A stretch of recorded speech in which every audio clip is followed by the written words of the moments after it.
Hi, it's Cory Booker. What a deep honor to share a few words on this, the 30th yahrzeit of Rabbi Schneerson, the Lubavitcher Rebbe.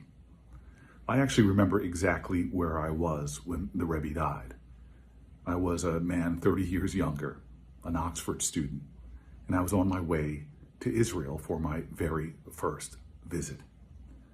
I had been a part of an extraordinary Chabad experience in Oxford that so shaped me and first introduced me to the teachings of Rabbi Schneerson. I was moved and overwhelmed and began, as a Christian, to study more and more Torah, to study more and more about the great Lubavitcher Rebbe. And because of that experience, I was leaving to go on my first trip to Israel and heard the word that the Rebbe had passed away. And as I was flying there, amazingly, many people were leaving to go to his funeral. There's a wonderful Jewish phrase, Gam Tova, in everything there is purpose. And in many ways, I believe that that first trip at that time was deeply meaningful, for I would discover the wonders of the state of Israel at a time that also was infused with reflection and remembrance about the ideals and the light of Judaism. Some 30 years later, I am still studying Judaism.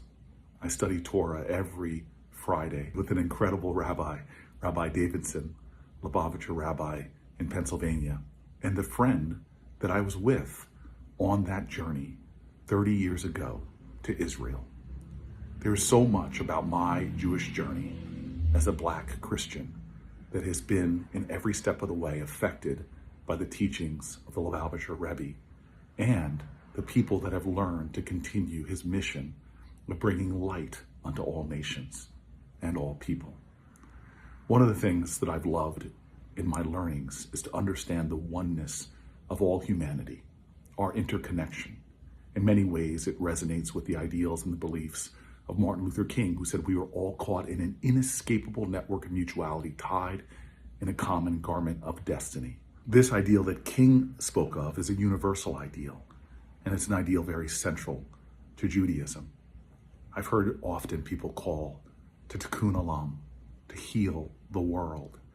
And Judaism, unlike Christianity and Islam, which talk about conversions, Judaism is just trying to find a way to bring a more righteous world, to help us to all understand that we are all created in God's image. I love the song sung during the high holidays that has the line, Ki beiti beit tefillah l'chol mi, may my house be a house of prayer for all nations. The Lubavitcher Rebbe understood this. One of my favorite stories is about David Dinkins going to see the Lubavitcher Rebbe in the midst of the Crown Heights disturbances, the pain and the hurt and the divisions between the Black and the Jewish community. And the story is that David Dinkins said to the Rebbe, we must find a way to bring our two communities together.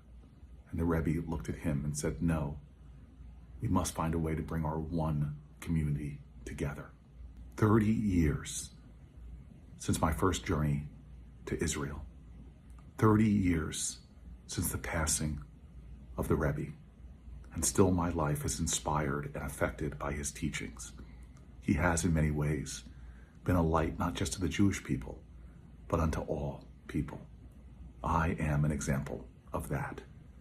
Today, I don't reflect on his life with sadness, but with gratitude and with joy and thanksgiving. For in many ways, I never met the Rebbe, but he has indeed empowered me to live more fiercely in alignment with my values and my ideals, my hope and my vision that we can become a world and indeed a nation in where peace prevails. May we all be instruments of love and hope and joy. May we continue to study and to learn and to exalt the ideals that the Rebbe spoke of. I wish you all the best. Yasher Koach, continued strength.